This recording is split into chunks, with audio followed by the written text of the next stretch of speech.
નમસ્તે મિત્રો, સ્વાગત છે તમારું મારી ચેનલ લાઈફ વેવ પર, જ્યાં શબ્દ ફક્ત બોલાતા નથી પણ લાગણીઓમાં વહે છે.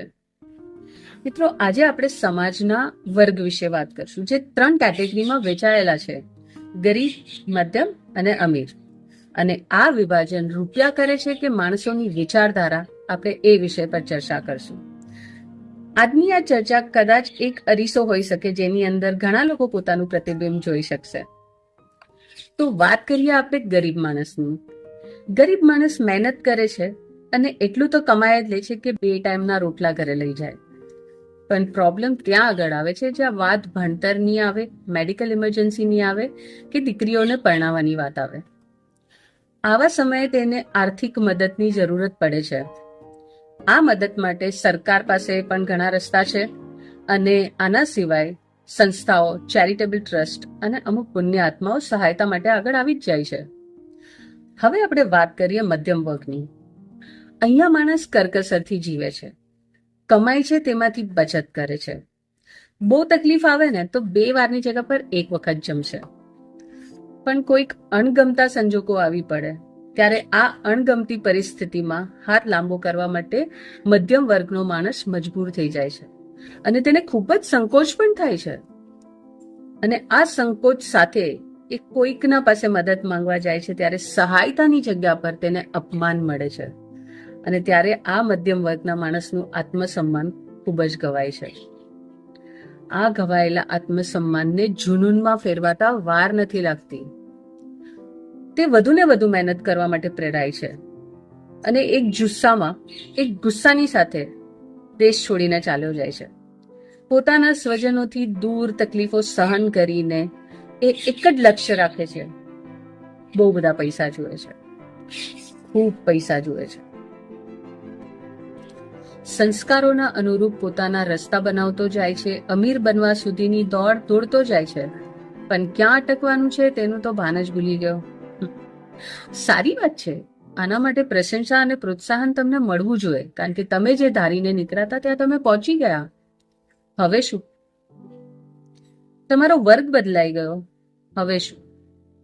શું તમે જે દુઃખ ભોગવ્યું તે હવે ગરીબ અને મધ્યમ વર્ગ માટે સરળ બની જાય તેના માટે તમે કોઈ રસ્તો ગોત્યો? કે તમે પણ એ જ બુરાઈને અપનાવી લીધી જેનાથી તમારું આત્મસન્માન ગવાયું હતું? મિત્રો, લક્ષ્મીના છે ને 8 પ્રકાર છે. આપણે અહીંયા 2 પ્રકારની લક્ષ્મીના વાત કરીએ. એક છે લક્ષ્મી અને બીજી છે અલક્ષ્મી. તમારા પરિવારમાં પ્રેમ અને એકતા જળવાઈ રહે, તમે જરૂરતમંદને સહાયતા કરી શકો, તમારા બાળકોમાં સંસ્કાર અને નૈતિકતાના રસ્તા પર કેવી રીતે ચલાય તેની શીખ આપી શકો, વડીલોને સન્માન આપી શકો, સાચી પ્રતિષ્ઠા પ્રાપ્ત કરી શકો, તો સમજો કે તમારા ઘરમાં લક્ષ્મીનો વાસ છે. પણ જો પૈસા હજમ ન થાય તો, વાતમાં ઉદ્ધતાઈ છલકે તો, રોજ દેખાડા અને ભપકા કરીને એક પ્રદર્શન ગોઠવવામાં આવે જેનાથી સમાજને ખબર પડે કે મારે હવે ખીચડી ખાવાના ફાફા નથી, તમારા પરિવારમાં ઝઘડા થતા રહેતા હોય, તમારે ભાઈ બહેન મા બાપ સાથે વ્યવહાર જ ન હોય, પોતાને દીકરી હોવા છતાં બીજાની બહેન માં દીકરી વહુના માટે અણછાજતો વ્યવહાર, અપશબ્દો, પારકા અને માખણિયા તમારા ઘરે પડ્યાને પાથર્યા રહેતા હોય, કોઈને કોઈ બીમારી હોય, સરસ્વતીનો અભાવ હોય, અસભ્ય ભાષા હોય, અનૈતિક કાર્ય થતા રહેતા હોય, તો સમજો આ લક્ષ્મીનો વાસ છે.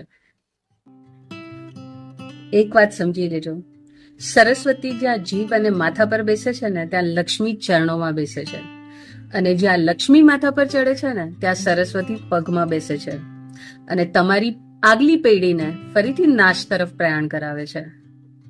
મને આના પરથી એક વાર્તા યાદ આવે છે. એક ગામમાં રાજાએ ફરમાન કર્યું કે મને આ ગામમાં કોઈ ભિખારી ના જોઈએ. એક ભિખારી મળ્યો. રાજાએ તેને સોનાની મહારો આપીને અમીર બનાવી દીધો. હવેથી તું ભીખ નહીં માંગે. ભિખારી ખુશ થઈ ગયો. અમુક દિવસ પછી રાજા ફરીથી ગામમાં ફરવા નીકળ્યો. પણ આ શું? એક મદમસ્ત હાથી પર એ જ ભિખારી ફરી ભીખ માંગતો હતો, અને આપેલી સોનાની મોરોથી તેણે સોનાનો કટોરો તૈયાર કરાવેલો હતો. છેલ્લે તો એને ભીખ જ માંગી. મિત્રો, રૂપિયા આવવાથી માણસનો પહેરવેશ અને જીવનશૈલી બદલાઈ શકે. સુખ સુવિધાના કદાચ સાધનો ખરીદી લેશે, પણ પૈસા જો અંદર રહેલા ભિક્ષુકને ના બદલી શકે તો સોનાનો કટોરો હાથમાં લઈને હાથી પર જ બેસશે અને છેલ્લે ભીખ જ માંગશે. તમારે ખરેખર અમીર બનવું છે તો જે તમે સહન કર્યું છે તે જ અન્યાય બીજા પર ન કરો. કદાચ મદદ ન કરી શકો ને તો હાથ જોડીને ઊભા રહો અને બીજાના રસ્તાનો અવરોધ ન બનો. ત્યારે જ તમારી અંદરનો ભિક્ષુક છે તે પણ અમીર થશે.